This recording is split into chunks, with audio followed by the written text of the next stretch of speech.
On a créé la société au 1er janvier 2017 et en juin de la même année, en 2017, on a lancé une campagne de crowdfunding, ce qui nous a permis de pré-vendre, parce qu'on faisait de la précommande pendant cette campagne.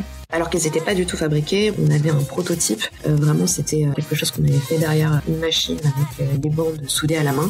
On a essayé de faire une jolie vidéo pour montrer tout le potentiel du projet et ça nous a permis de faire une campagne avec 150 préventes. Ça nous permettait vraiment de faire la preuve du marché et nos armes en termes de production et industrialisation ensuite.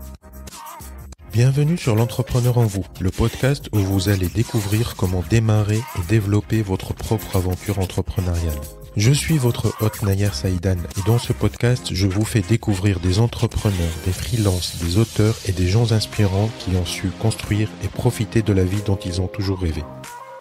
Aujourd'hui, je reçois Léa Galis, cofondatrice et CEO de Galank. Léa a créé un produit physique. Je ne vais pas te l'apprendre, c'est compliqué. Faut l'imaginer, produire un prototype, industrialiser le prototype, le vendre, ça demande du temps et de l'argent. Et s'il était possible de le rendre plus simple, s'il était possible de prévoir le succès du produit sans aller jusqu'à dépenser des milliers d'euros dans un produit industrialisé. Léa l'a fait, comme elle le dit si bien, elle est partie d'un prototype fait derrière une machine à coudre avec des bandes soudées à la main.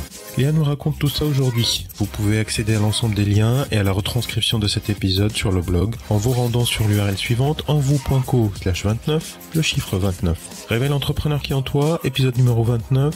À toi Léa. Léa, est-ce que tu es prêt à nous révéler l'entrepreneur qui est en toi? Tout à fait, je suis prête. Excellent. Aujourd'hui, j'accueille Léa Galis, la CEO, et la cofondatrice de Galank, un sac à dos GPS pour les utilisateurs de vélo, trottinettes, skate, etc.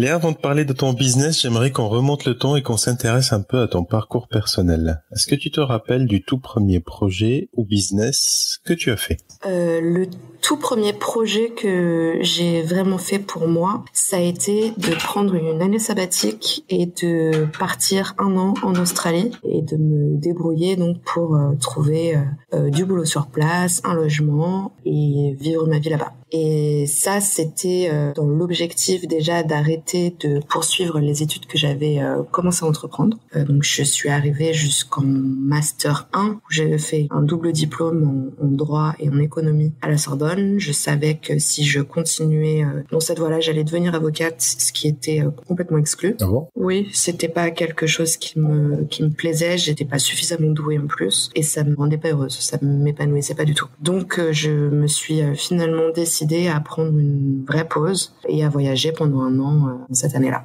D'accord, donc t'es parti en Australie. Ouais, exactement. T'as bossé là-bas ou même pas? Ouais, j'ai bossé, tout à fait, et j'ai bossé en plus dans un cabinet d'avocats pendant 9 mois. Et ça avait le double objectif de me confirmer dans mon choix de ne pas poursuivre le droit, en même temps de pouvoir appliquer un droit de common law, donc le droit anglais. Et ensuite, pour des raisons administratives, ça m'a permis de partir sous convention de stage et donc d'être couverte par la sécurité sociale à l'étranger, ma mutuelle, etc.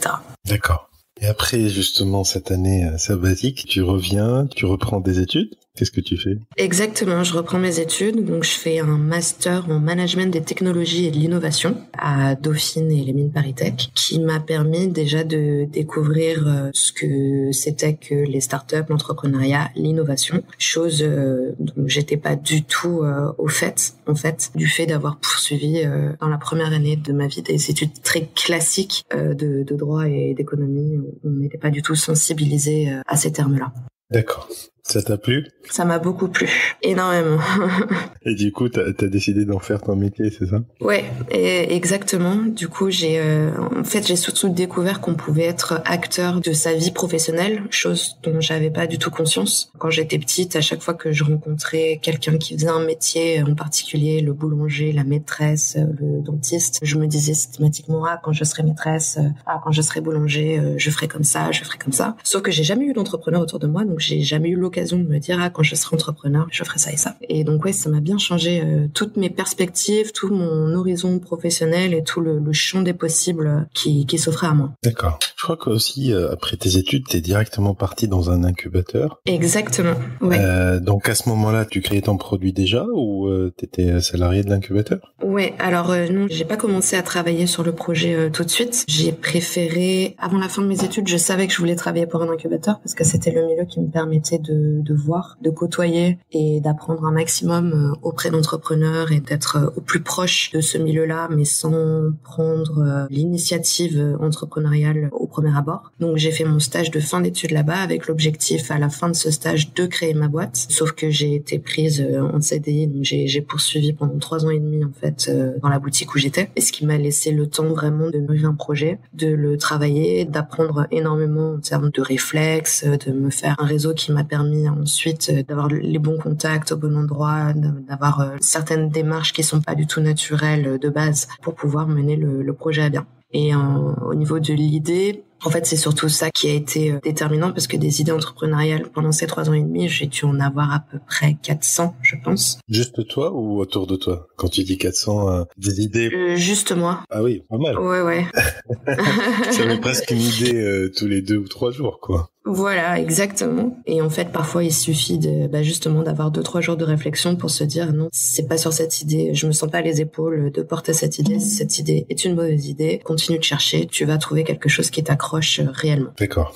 Justement, du coup, Léa, on arrive sur Galank. Comment tu avais trouvé l'idée? Et comment s'est passé le démarrage? Alors, l'idée, du coup, moi, je suis cycliste, je fais énormément de vélo. Et il y a eu un moment où, enfin, la petite histoire, parce qu'il y a quand même une anecdote derrière, ça a été une grosse frayeur à vélo où j'étais absolument pas visible. Je faisais un trajet ridiculement court pour aller rejoindre des amis avec un vélo qui n'avait pas de lumière. Donc, je me suis fait une grosse frayeur. Et là, le réflexe a été de me dire, mais comment j'aurais pu faire là pour être visible, équipée, sans avoir eu à penser à prendre mes lumières, à les mettre sur mon vélo, à les retirer ensuite, machin et tout. Et donc il y avait cet objet que je porte tous les jours et qui est hyper utile, qui est le sac à dos. Donc voilà, moi je suis une porteuse de sac à dos qui fait du vélo. Donc ça a vraiment émergé comme ça. Et ensuite en continuant de travailler sur l'idée, donc ça là m'a tenu plus de 3 jours, elle m'a tenu 1 mois puis 2 où je bossais dès que je pouvais. Le soir, je finissais à pas d'heure pour monter un dossier, regarder si l'idée était viable, voir quels étaient les comportements, où je pouvais étendre ça et avec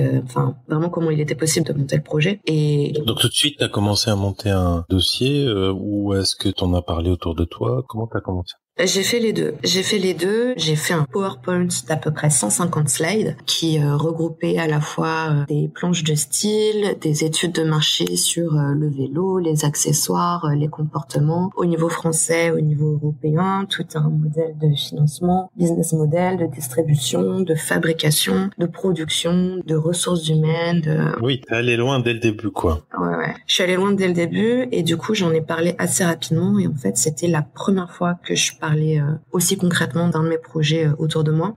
Ce qui m'a donné une impulsion supplémentaire qui était que je pouvais plus reculer. Je pouvais plus dire ah ben non en fait j'ai laissé tomber. Ça m'a vraiment permis d'aller jusqu'au bout pour ne pas avoir à annoncer que j'avais retourné ma veste aussi. Ça a aussi joué. Comment t'as pu valider que ça va se vendre au final avant de lancer la création, etc. Ou est-ce que c'était plus un choix de se dire on va aller jusqu'au bout du chemin et on va voir si ça va marcher ou pas, quoi? Alors j'ai quand même validé au maximum le fait que ça allait marcher, qu'il y avait un marché pour ça. Donc la première chose, ça a été mon étude de marché sur les comportements d'achat, à la fois sur la partie bagagerie, à la fois sur la partie accessoires de vélo et à la fois sur la partie mobilité et objets connectés. Quand tu dis étude là-dessus, ça veut dire que tu as vérifié s'il n'y a pas de produits similaires et qu'est-ce qu'il y a comme offre et puis qu'est-ce qu'il y a comme demande, c'est ça? Voilà, exactement. Et puis les volumes de marché sur chacun de ces canaux. Parce qu'il y a des données macro qu'on peut trouver sur Internet.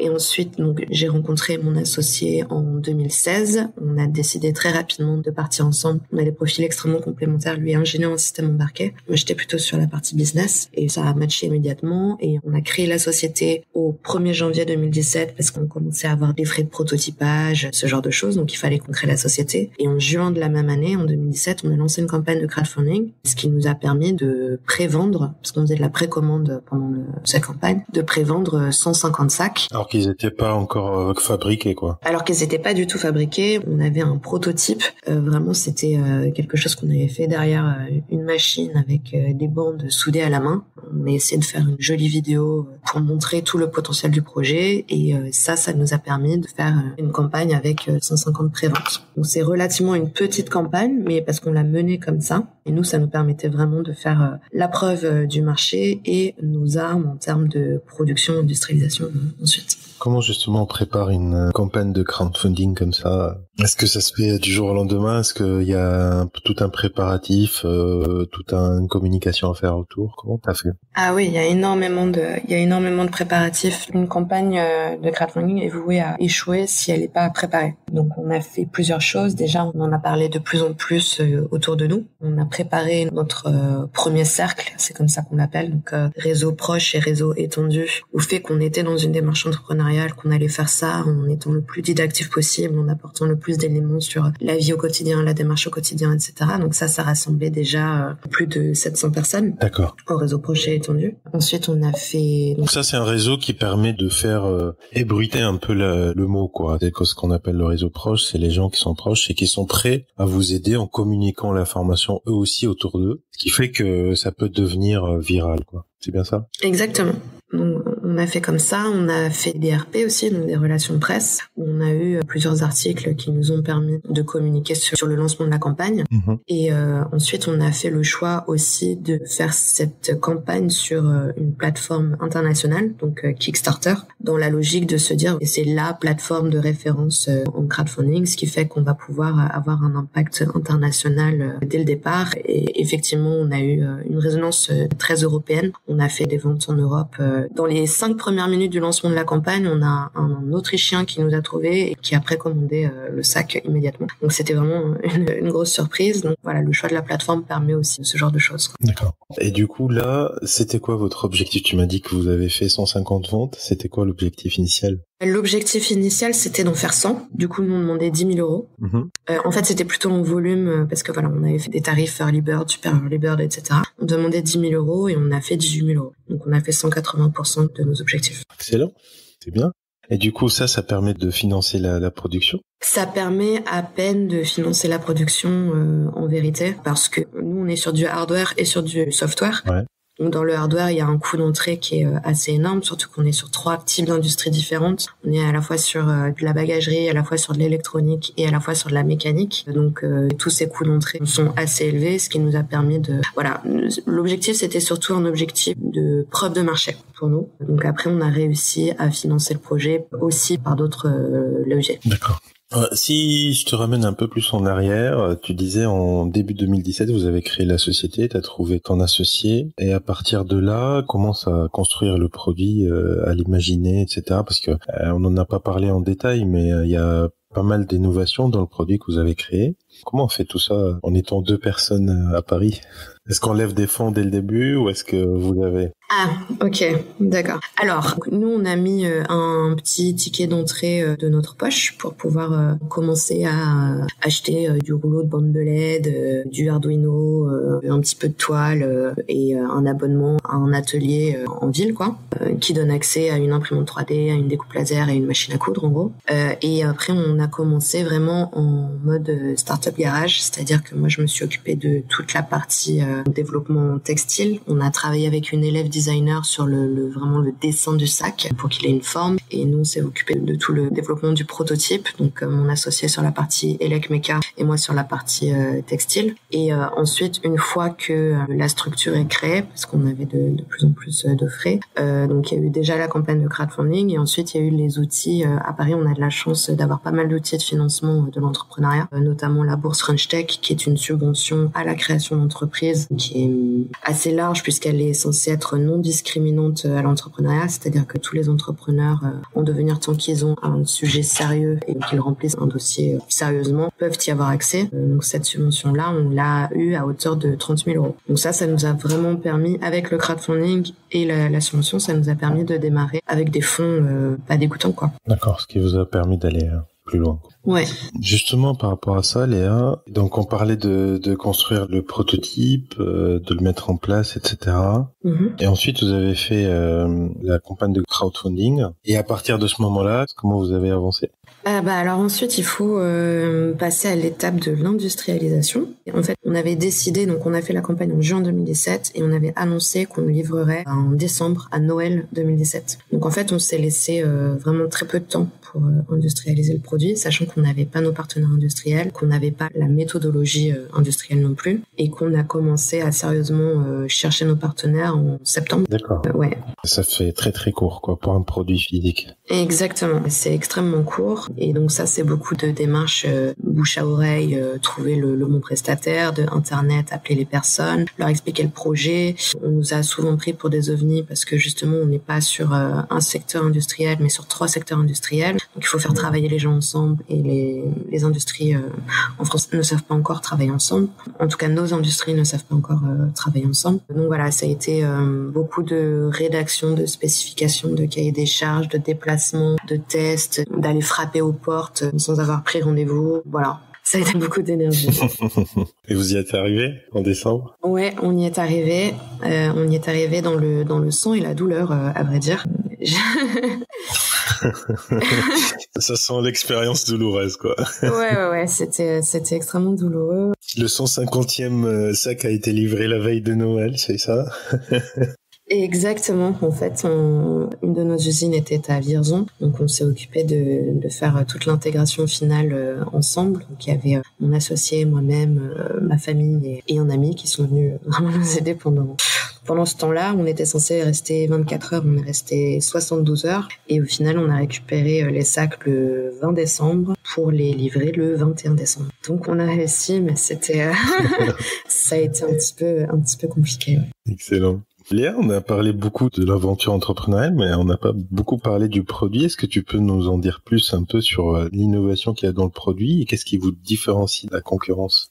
Alors du coup, on fait un sac à dos pour cyclistes dont l'idée est de se dire que il va vraiment faciliter la vie au quotidien parce que il intègre de la lumière, ce qui permet d'avoir toujours sa solution de visibilité sur soi. Et on est venu le connecter à une application de GPS, ce qui permet de faire plusieurs choses. Donc, on fait du guidage sensoriel par vibration. Donc, les bretelles vibrent pour vous indiquer les directions à prendre. Et la lumière qui est intégrée dans le sac est elle-même connectée au GPS, qui permet aussi de pouvoir déclencher de façon automatique des clignotants pour alerter de ses directions à son environnement. Excellent. Donc, merci. Donc voilà, l'objectif c'était, nous, ce que je disais au tout début, mais Fabien et moi, on est tous les deux cyclistes, et l'objectif de base pour moi, c'était comment on fait pour qu'il y ait plus de vélos, comment je participe aussi à ça. Pourquoi pas développer une solution hyper concrète qui permettrait de faciliter l'expérience de la route, de la sécuriser, de la rendre plus confortable, et voilà, en faisant quelque chose de fun basé sur l'expérience utilisateur. Voilà, donc frein principal, la sécurité, le confort, etc. Ce qui nous a permis d'itérer à la fois sur la lumière, la partie connectée au GPS du sac. Excellent.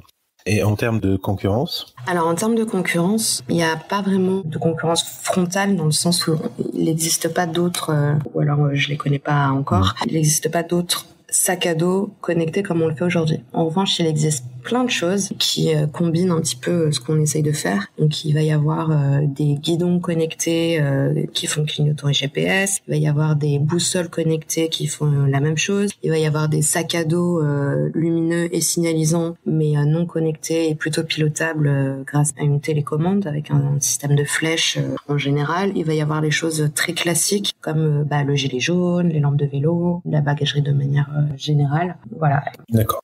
Léa, après ce décembre 2017, comment vous avez continué du coup en 2018? Est-ce que vous avez lancé la production et votre site est lancé? Du coup, vous avez commencé à livrer des vrais clients? Ouais, c'était des vrais clients, donc on... D'autres clients, je veux dire. Ouais. Alors, suite à ça, du coup, on s'était fait un petit peu de stock sur la prod de Noël, donc on a fini de vendre ce stock-là. Et surtout, notre gros objectif, c'était de remettre à plat tout le processus industriel, en fait, puisqu'il avait été si imparfait et si compliqué à mettre en place, sachant qu'on avait participé à ce processus industriel. Donc là, le but, c'était de se dire, ok, il faut qu'on réussisse à trouver tous les acteurs qui vont nous permettre de sortir de cette chaîne-là. Donc, il y a pas mal de choses à retravailler. Effectivement, il y avait énormément de choses à retravailler. Donc, on a beaucoup communiqué à ce moment-là avec nos clients pour savoir ce qui allait, ce qui allait pas, qu'est-ce qui était souhaitable dans l'évolution du produit, qu'est-ce qu'on gardait, qu'est-ce qu'on gardait pas. Enfin, voilà, on a tout refait, en gros. On a financé l'entreprise aussi par différents moyens. Donc, on a eu 2 prêts d'honneur, on a gagné des concours, on a fini par lever des fonds aussi en octobre 2018. Voilà, et on a vraiment tout remis à plat pour sortir complètement, nous, de la chaîne industrielle. On a complètement retravaillé le produit pour qu'il soit plus fiable, plus confortable, plus joli, mieux fini. Voilà. D'accord, donc là, il y a une deuxième version du produit qui est sortie et le processus est industrialisé, en fait, c'est ça? Voilà, exactement. D'accord. Léa, quel est le meilleur canal marketing que vous utilisez pour faire croître Galank? Alors, meilleur canal marketing, donc en digital, nous on est que sur les réseaux, donc Instagram, Facebook principalement. On fait pas mal de Facebook Ads qui est assez puissant comme outil parce que ça nous permet de cibler de façon assez fine les personnes qui s'intéressent à nos sujets, à savoir mobilité active, durable, vélo et puis lifestyle, clairement. Instagram, pareil, c'est un canal qu'on commence vraiment à mettre en place et qui fonctionne assez bien. Et puis après, en termes de marketing, on fait pas mal de RP, ce qui nous permet d'avoir une très jolie couverture presse qui est assez puissante et qui nous a ramené pas mal de traction. Vous le faites en interne ou est-ce que vous faites appel à un cabinet? L'IRP ? Oui. Alors, on a commencé par tout faire en interne et là, on a quelqu'un qui nous aide à diffuser nos communiqués de presse, à relancer certains journalistes en particulier et qui nous accompagne sur ces sujets-là. Après, sur la création de contenu, on continue de le faire en interne. Léa, où est-ce que vous en êtes aujourd'hui avec Galank en termes de chiffres? Alors aujourd'hui, donc on est 7 dans l'équipe, bientôt 8. Là, on a un peu plus de 600 clients. On vient de signer avec le Bon Marché aussi, ce qui va nous permettre d'avoir une bonne visibilité physique assez quali, disons. On avance aussi en R&D sur la partie logistique urbaine et objets connectés avec un labo de recherche et développement qui est l'IFP Énergie Nouvelle, qui s'intéresse à ça, à la transition énergétique, à la transition dans les mobilités, etc. Et, pour développer des nouveaux produits? Pour développer de nouveaux produits et de nouveaux services surtout. L'objectif là, ce serait d'adapter vraiment l'objet connecté aux usages urbains cyclables, notamment dans le cadre de nouveaux métiers comme ceux des coursiers à vélo, par exemple, pour que ce soit le plus efficace possible et le plus utile possible. Notamment sur la partie navigation, guidage et sécurisation par la signalisation. Et du coup, quelles sont les prochaines étapes clés de la croissance de Galank? Alors, prochaines étapes clés, donc il va y avoir la diversification. En fait, on a 2 types d'activités. On a une activité B2C, donc on développe une marque, c'est-à-dire qu'on défend des valeurs de vie, de mobilité durable, donc d'amélioration de la vie quotidienne en milieu urbain surtout. Donc ça va être la diversification au niveau de la marque pour pouvoir répondre à différents besoins de nos clients et l'extension aussi de la notoriété et de la marque de manière générale en Europe. Et là, on va ouvrir aussi au Japon. Et après, il y a tout le volet B2B. Quand tu dis ouvrir au Japon, ça veut dire avoir une place là-bas ou juste ouvrir le marché et livrer de France vers là-bas? Alors, on est en train de collaborer là avec un distributeur japonais qui serait notre partenaire exclusif au Japon. Et donc voilà, on prévoit ça pour septembre. D'accord. Il y a des grosses perspectives. Ouais, complètement. Le marché américain aussi? Oui, alors on va faire chaque chose en son temps et puis dès qu'on pourra, on ira sur le marché américain. D'accord. Tu parlais à un certain moment de la levée de fonds que vous avez faite. Elle vous a servi ou elle vous sert à quoi cette levée de fonds? Alors, elle nous sert et elle nous a servi donc à investir dans plein de choses, à investir dans l'équipe, à investir sur les outillages industriels, à investir en R&D, à investir à vraiment lancer la boîte. Parce qu'on a, comme je vous le disais, on est sur à la fois une activité hardware et à la fois une activité software. Ouais. On a vraiment autant d'activités et en plus on s'occupe de tout le reste de la chaîne de valeur, à savoir marketing, communication, commercialisation. Donc on a énormément de choses, c'est de l'investissement pur matures avant que ça puisse être amorti et rentabilisé. Donc ça nous permet de pouvoir investir assez sereinement sur des postes de dépenses qui sont obligatoires pour le développement de l'entreprise. Léa, quels sont selon toi les ingrédients indispensables pour réussir à créer un produit physique ?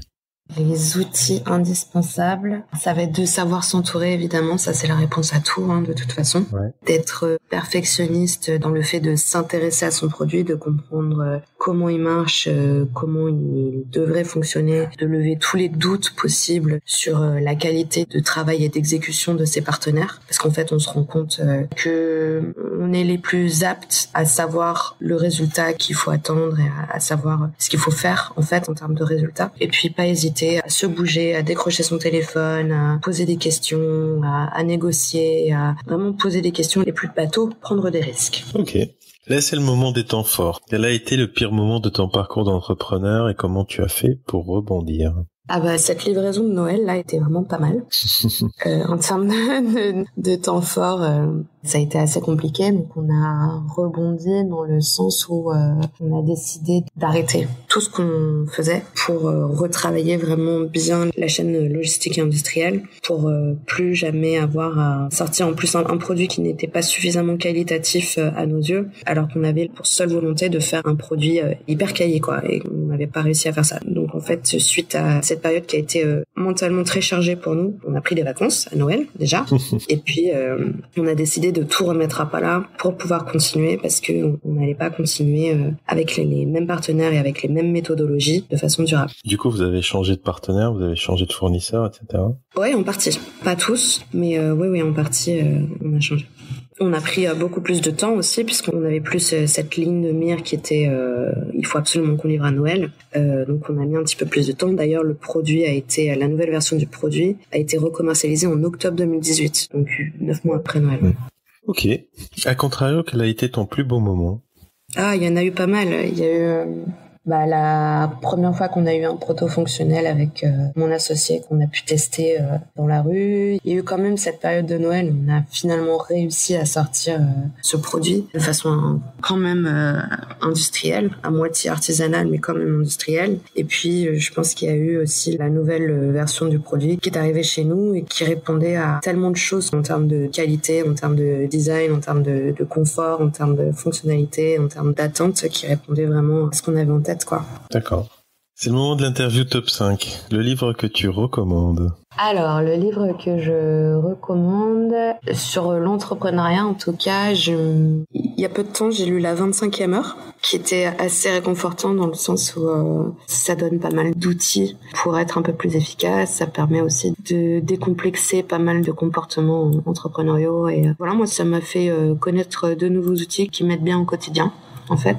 Donc ça, c'était chouette. Voilà. Après, je lis pas mal la revue Harvard Business Review aussi, où il y a beaucoup de sujets sur le thème de l'entrepreneuriat, du leadership, du développement personnel, etc. Qui est une revue assez intéressante. D'accord. L'entrepreneur que tu suis ou dont tu es fan ?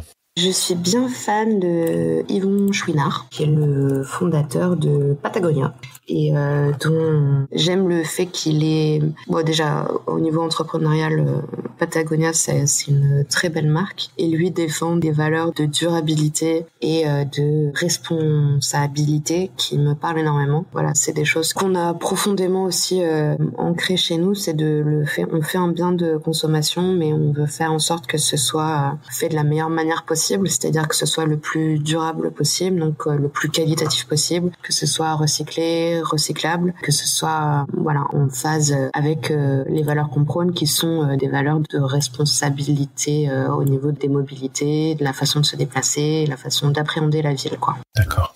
Ton outil en ligne préféré ? Oh là là. Alors, je vais dire Trello, Slack, Gmail est très bien aussi. Ouais, Trello et Slack, c'est un peu ma vie. D'accord. Ton premier conseil pour quelqu'un qui aimerait se lancer aujourd'hui ?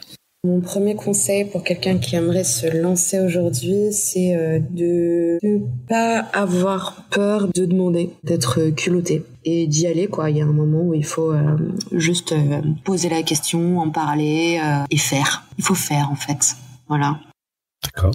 Le meilleur investissement que tu as réalisé pour faire croître ton entreprise, ça pourrait être un investissement en termes de temps, de moyens humains, de moyens financiers, un produit ou un service. Je sais pas trop quoi dire. J'ai investi dans mon équipe qui fait du boulot de ouf. Donc ça, c'est un super investissement. On a eu nos investissements de base sur le développement de produits, à la fois sur la partie startup garage et puis à la fois sur la partie outils industriels, et en termes de temps aussi pour financer l'entreprise. Ça a été une bonne partie de mon temps que j'ai pu consacrer et qui a été juste nécessaire et vital pour la survie de l'entreprise. Donc je sais pas s'il y a un meilleur investissement, il y a eu plusieurs meilleurs investissements pour faire croître l'entreprise. Excellent. Léa, merci de nous avoir accordé cette interview. Avec grand plaisir. Est-ce que tu pourrais dire à nos auditeurs où est-ce qu'ils peuvent te suivre? Alors, ils peuvent me suivre sur Twitter, sur Instagram, sur Facebook. Ils peuvent s'abonner à notre newsletter. Ils peuvent m'envoyer un mail. Voilà. Et la société donc s'appelle Galanck, Galanck. On nous trouve partout. Le petit nom du sac, c'est le Galuchon. C'est encore plus facile à retenir, c'est-à-dire le baluchon de Galanck. Donc, qui n'hésite pas, et surtout faites du vélo, ou de la trottinette, ou du skate, comme vous voulez. Mais bougez-vous, faites du vélo et respirez. Excellent, et j'espère que ça sera que le premier d'une longue lignée de produits. Et ben, c'est très gentil. Je t'en prie. Merci Léa, à bientôt. Merci beaucoup Nayar, à bientôt. Merci encore à Léa pour nous avoir révélé l'entrepreneur qui en rêve. Je vous rappelle que vous pouvez accéder à l'ensemble des liens et à la retranscription de cet épisode sur le blog en vous rendant sur l'URL suivante envou.co/29, le chiffre 29. N'oubliez pas aussi de vous inscrire sur envou.co pour être prévenu des prochains épisodes. Je vous remercie d'avoir écouté ce podcast jusqu'à la fin et je vous dis à très bientôt pour un nouvel épisode de l'entrepreneur en vous. Épisode numéro 29, terminé.